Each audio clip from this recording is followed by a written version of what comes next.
बिस्मिल्लाहिर्रहमानिर्रहीम एंड अस्सलाम वालेकुम everyone. Welcome to today's video.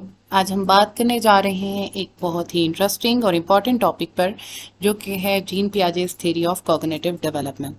अगर आप एक स्टूडेंट हैं, टीचर हैं या एजुकेशन की फील्ड से ताल्लुक़ रखते हैं तो ये वीडियो आपके लिए स्पेशली बनाई गई है। चलिए शुरू करते हैं जीन पियाजे की जहानत से भरी हुई इस फैसिनेटिंग जर्नी को। सबसे पहले हम ये देखते हैं कि जीन पियाजे थे कौन। वो एक स्विस साइकोलॉजिस्ट थे जो 1930s में लीडिंग थियरिस्ट के तौर पर सामने आए। उन्होंने एक 4 stage theory of cognitive development को इंट्रोड्यूस करवाया, जो बताती है कि कैसे बच्चों की सोच और समझ वक्त के साथ डेवलप होती रहती है। प्याजे का मानना था कि ये स्टेजेस बायोलॉजिकल होते हैं, यानी हर बच्चा इन स्टेजेस से एक फिक्स्ड ऑर्डर में ही गुजरता है, लेकिन इन्वायरमेंट और कल्चर का असर ये होता है कि किसी बच्चे की डेवलपमेंट तेज़ हो सकती है और किसी की स्लो। नेक्स्ट हम ये देखते हैं कि कॉग्निशन है क्या। तो जो लफ्ज़ कॉग्निशन है, इसको लैटिन वर्ड कॉग्नोसर से निकाला गया है, से डिराइव किया गया है, जिसका मतलब है टू नो, टू रिकग्नाइज या किसी चीज़ को कंसेप्चुलाइज करना। तो कॉग्निशन का मतलब है वो तमाम मेंटल प्रोसेसेस जो इंसान यूज़ करता है किसी भी चीज़ को सीखने के लिए, याद करने के लिए, समझने के लिए, परसीव करने के लिए या किसी भी प्रॉब्लम को सॉल्व करने के लिए और इन्फॉर्मेशन के बारे में सोचने के लिए। यानी ये हमारी थिंकिंग एबिलिटी का एक बेसिक पार्ट है। कॉग्निटिव डेवलपमेंट में वो तमाम चीज़ें आ जाती हैं। ये वो प्रोसेस है जिसमें मेंटल एबिलिटीज़ बर्थ से लेकर अडल्टहुड तक डेवलप होती रहती हैं। यानी हम कह सकते हैं कि एक 4 साल का बच्चा और एक 6 साल का बच्चा किस तरह से सोचता है और उनके दरमियान क्या फ़र्क है, वो किस तरह से रीज़न करते हैं या प्रॉब्लम्स को सॉल्व करते हैं, ये सब कॉग्निटिव डेवलपमेंट का एक हिस्सा है। यानी थिंकिंग और रीजनिंग में जो चेंजेस एज के साथ आती हैं वो इसी प्रोसेस का एक पार्ट है। अगर हम बात करें Piaget's theory of cognitive development की, तो पियाजे का मानना था कि जो चिल्ड्रन हैं वो एक्टिव थिंकर्स होते हैं और वो कॉन्स्टेंटली दुनिया को समझने की कोशिश करते रहते हैं।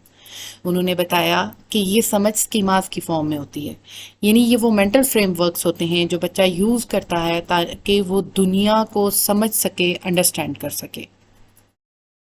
अगर हम स्कीमास की बात करें तो ये वो कॉन्सेप्ट्स हैं, वो मेंटल फ्रेमवर्क्स हैं जिनकी मदद से हम इंफॉर्मेशन को समझते और ऑर्गेनाइज करते हैं। बचपन में स्कीमास बहुत सिंपल होते हैं, जैसे सकिंग हो गया या किसी चीज़ को पकड़ लेना।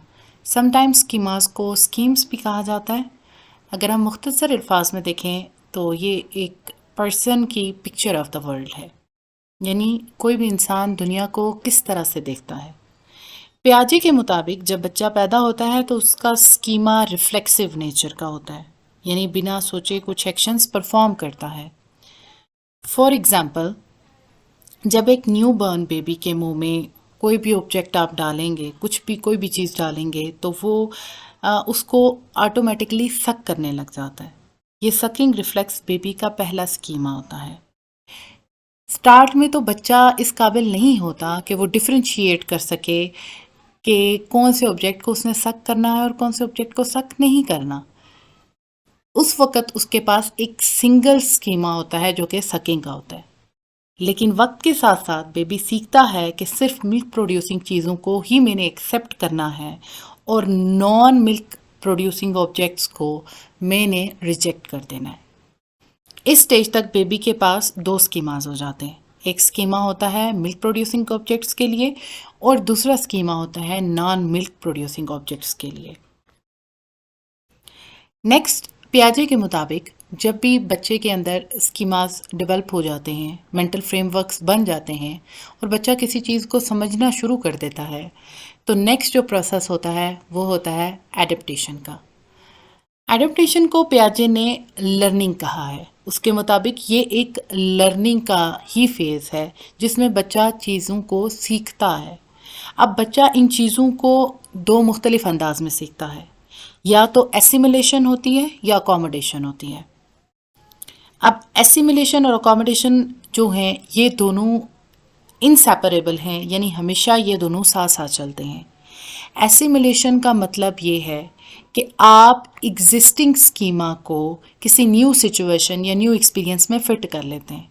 और अकोमोडेशन का मतलब ये होता है कि आप एग्जिस्टिंग स्कीमा को चेंज करते हैं, न्यू स्कीमा क्रिएट करते हैं ताकि आप न्यू सिचुएशन के साथ डील कर सकें। अगर हम एसिमिलेशन को देखें तो एसिमिलेशन का मतलब है किसी नए एक्सपीरियंस को अपने एग्जिस्टिंग स्कीमा में फिट कर लेना। यानी जब हम किसी नए ऑब्जेक्ट को देखते हैं और किसी पहले वाले एक्सपीरियंस के साथ रिलेट कर लेते हैं तो ये एसिमिलेशन कहलाता है। एग्ज़ाम्पल ये है कि जैसे एक बच्चे को एक डोंकी की पिक्चर दिखाई जाती है और उसके बाद वो रियल लाइफ में भी एक डोंकी को देख लेता है, तो वो एकदम से अपने एग्जिस्टिंग स्कीमा को, यानी वो डोंकी की जो पिक्चर उसके माइंड में बनी थी उसको यूज़ करते हुए वो बताएगा कि ये एक डोंकी है। लेकिन अगर बच्चा इसके साथ एक जेब्रा को भी देख लेता है, अब चूंकि वो पहले डोंकी को देख चुका है, उसके पास जो स्कीमा था वो डोंकी का था, तो वो जेब्रा को भी देखकर कहेगा कि ये भी एक डोंकी है, क्योंकि उसके पास ऑलरेडी डोंकी का ही स्कीमा है और जेब्रा जो है वो डोंकी जैसा ही लगता है, तो उसने जेब्रा को एसिमिलेट कर लिया अपने डोंकी वाले स्कीमा में। अकोमोडेशन क्या है? एसिमिलेशन का मतलब एग्जिस्टिंग स्कीमा में आप न्यू एक्सपीरियंस को भी फिट कर लेते हैं। लेकिन अकोमोडेशन क्या है कि आप अपने पुराने स्कीमास को बदलते हैं और या फिर न्यू स्कीमास को डेवलप करते हैं, और ये उस वक्त होता है जब आपका नया एक्सपीरियंस पुराने एक्सपीरियंस से या स्कीमा से मैच नहीं कर रहा होता। अब हम वही एग्जांपल दें कि वही बच्चा जो कि जेब्रा को देख रहा था और उसने उसको कहा कि ये एक डोंकी है, तो वो डिफ्रेंशिएट करने के काबिल नहीं होता, क्योंकि वो एसिमिलेशन का प्रोसेस वहाँ पे चल रहा होता है। लेकिन जब उसको बताया गया, उसकी मामा उसको बताती है या कोई भी उसको बताता है कि नहीं ये जेब्रा है और डोंकी और जेब्रा एक दूसरे से मुख्तलिफ होते हैं, तो अब उसके पास दो स्कीमास डेवलप हो गई कि जेब्रा के लिए अलग से स्कीमा डेवलप हो गया और डोंकी के लिए अलग से। अब वो डिफ्रेंशिएट करने के काबिल है। तो इस प्रोसेस को कहेंगे अकोमोडेशन, यानी वो प्रोसेस जिसमें वो एक नया स्कीमा क्रिएट करेगा और एक नई चीज़ को लर्न करेगा। तो अगर हम देखें कि एडेप्टेशन क्या है, तो जब भी हम कोई नया एक्सपीरियंस फेस करते हैं, पहले हम उसे एसिमिलेट करने की कोशिश करते हैं। अगर वो मैच ना करे तो हम अपना स्कीमा चेंज करते हैं, यानी अकोमोडेट कर लेते हैं। ये दोनों स्टेप्स मिलकर बनाते हैं एडेप्टेशन, जो कि लर्निंग का कोर पार्ट है। नेक्स्ट हमारे पास आ जाता है इक्विलिब्रेशन, जो कि एक बहुत ही इंपॉर्टेंट कॉन्सेप्ट है पियाजे का।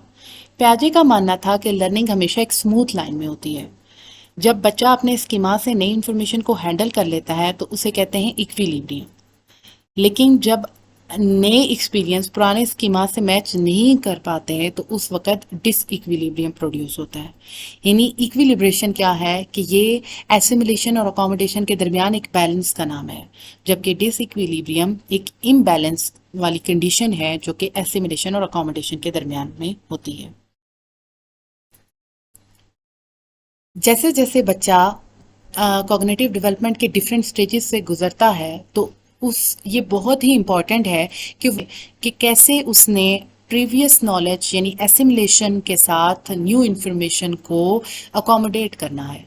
इक्विलिब्रेशन बच्चे को मदद करता है कि वो एक्सप्लेन कर सके कि कैसे हम नई चीज़ें सीख सकते हैं और एक स्टेज से दूसरे स्टेज की तरफ जा सकते हैं। अगर हम पिछली वाली एग्जांपल देखें जिसमें हमने डोंकी और जेब्रा वाली एग्जांपल देखी है, इसमें बच्चा पहले उसने डोंकी की पिक्चर देखी और उसने नया डोंकी जब रियल लाइफ में देखा तो उसने उसको बताया कि ये डोंकी है और उसने एसिमिलेट कर लिया। उसके साथ साथ उसने एक जेब्रा देखा, तो अब वो जेब्रा को भी डोंकी ही बोल रहा था, लेकिन उसने फिर से एसिमिलेशन का प्रोसेस किया। लेकिन उसे तब बताया गया कि बेटा ये जेब्रा है, ये डोंकी नहीं है और ये दोनों मुख्तलिफ हैं। तो उस वक़्त वहाँ पर डिसइक्विलिब्रियम प्रोड्यूस हो जाता है। तो इस कंडीशन में जब बच्चा एक्सेप्ट फिर उसके बाद अकोमोडेट करता है अपने स्कीमा को और एक्सेप्ट कर लेता है कि हाँ डोंकी और जेब्रा डिफरेंट होते हैं, और वो एक नया स्कीमा डेवलप कर लेता है जो कि जेब्रा का स्कीमा होगा, तो यहाँ पर इक्विलिब्रियम प्रोड्यूस हो जाएगा। अब हम मज़ीद एग्जांपल्स के ज़रिए ये जो हमने कोर कॉन्सेप्ट्स किए हैं हम इनको अंडरस्टैंड करने की कोशिश करेंगे। एक छोटा बच्चा है वो अपने कॉग्निशन को यूज़ करता है और वो अपने इन्वायरमेंट में एक बर्ड देखता है। उसको बताया जाता है कि ये एक बर्ड है जो कि उड़ सकता है। अब यहाँ पर कॉग्निटिव इक्विलिब्रियम प्रोड्यूस हो गया, बच्चे ने चीज़ को समझ लिया, एक बैलेंस बन गया। लेकिन अब नेक्स्ट क्या हुआ कि वही बच्चा थोड़े दिन के बाद एक एयरप्लेन को उड़ते हुए देखता है। यहाँ पर बच्चा चूंकि सीख चुका था कि जो भी चीज़ उड़ती हुई नजर आएगी, फ्लाइंग ऑब्जेक्ट जो भी होगा वो एक बर्ड होगा, तो बच्चा कहेगा इस एयरप्लेन को एक बर्ड। इस प्रोसेस को हम कहेंगे एसिमिलेशन। यहाँ पर एक इक्विलिब्रियम प्रोड्यूस हो गया। लेकिन उसके बाद उसकी ममा उस बच्चे को बताएगी कि बच्चे ये तो एक एयरप्लेन है और लोग इस पर सफ़र करते हैं और ये एक नॉन लिविंग ऑब्जेक्ट है। अब बच्चा क्या करेगा कि बच्चा एक नया स्कीमा बनाता है जो एयरप्लेन को बर्ड से अलग करता है और ये प्रोसेस कहलाएगा अकोमोडेशन। इस तरह उसकी अंडरस्टैंडिंग इंप्रूव होती है और वो कॉग्निटिव डेवलपमेंट के नेक्स्ट स्टेज की तरफ मूव कर जाता है और यहाँ पर इक्विलिब्रियम भी प्रोड्यूस हो गया। अगर हम कॉग्निटिव स्ट्रक्चर को देखें तो कॉग्निटिव स्ट्रक्चर्स यानी स्कीमास के ज़रिए बच्चे इंफॉर्मेशन को ऑर्गेनाइज करेंगे। ऑर्गेनाइज करने के बाद एडेप्टेशन का भी प्रोसेस आएगा। बच्चे ने किसी चीज़ को पहचान लिया, अब अगर वो चीज़ उसने अगर पिक्चर में देखी है और फिर रियल लाइफ में भी वो उसको पहचान जाएगा तो वो तो एसिमिलेशन हो जाएगी। या फिर किसी पहले वाले स्कीमा में वो न्यू इन्फॉर्मेशन न्यू एक्सपीरियंस को भी एडजस्ट कर लेता है तो एसिमिलेशन का प्रोसेस आएगा, यानी इक्विलिब्रियम आ गया। लेकिन अगर ऐसा हुआ कि बच्चा उस इंफॉर्मेशन को गलत समझ रहा है, उसको अपना स्कीमा फिर से रिवाइज करने की ज़रूरत है, उसको नई चीज़ सीखने की ज़रूरत है और वो गलत इन्फॉर्मेशन ले रहा है, तो उस वक्त अकोमोडेशन का प्रोसेस होगा। वो एक नया स्कीमा बनाएगा या फिर उस स्कीमा को एडजस्ट करेगा। इनकी मज़ीद एक एग्जाम्पल के ज़रिए समझने की कोशिश करते हैं। लेट्स सपोज एक 2 साल की बच्ची है जॉसलिन, उसने एक डॉग की पिक्चर देखी एक बुक में और वहाँ से उसका एक स्कीमा डेवलप हो गया कि डॉग कैसा दिखाई देता है। इसके बाद ये होता है कि वो बच्ची एक कैट देखती है और बोलती है कि ये एक डॉग है, तो वो एक्चुअली कैट को डॉग के स्कीमा में फिट करने की कोशिश कर रही होती है। That's assimilation. लेकिन यहाँ पर ये होता है कि उसकी मदर उसको बताती हैं कि ये तो कैट है, तो वो अपने स्कीमा को मॉडिफाई करती है और डॉग और कैट दोनों के लिए अलग अलग स्कीमास बनाती हैं। ये प्रोसेस कहलाता है अकोमोडेशन।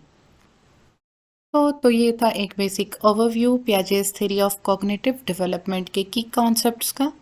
इंशाल्लाह नेक्स्ट वीडियो में हम इसके स्टेजेस भी डिस्कस करेंगे। अगर आपको ये वीडियो पसंद आए तो लाइक करें, शेयर करें और सब्सक्राइब ज़रूर करें चैनल को, ताकि आपको मज़ीद ऐसी इंफॉर्मेटिव वीडियोस मिलती रहा करें। अगर आप चाहते हैं कि मैं एजुकेशन के मज़ीद इंटरेस्टिंग टॉपिक्स पर वीडियोस बनाऊं, तो काइंडली कमेंट सेक्शन में टॉपिक के बारे में मुझे बताएं कि आप किस टॉपिक पर मज़ीद वीडियोस चाहते हैं। और एंड में एक छोटी सी बात कहना चाहूँगी, your dreams don't work unless you do. So keep learning, keep growing और अपने ड्रीम्स के लिए मेहनत करते रहें। टेक केयर, अल्लाह हाफिज़।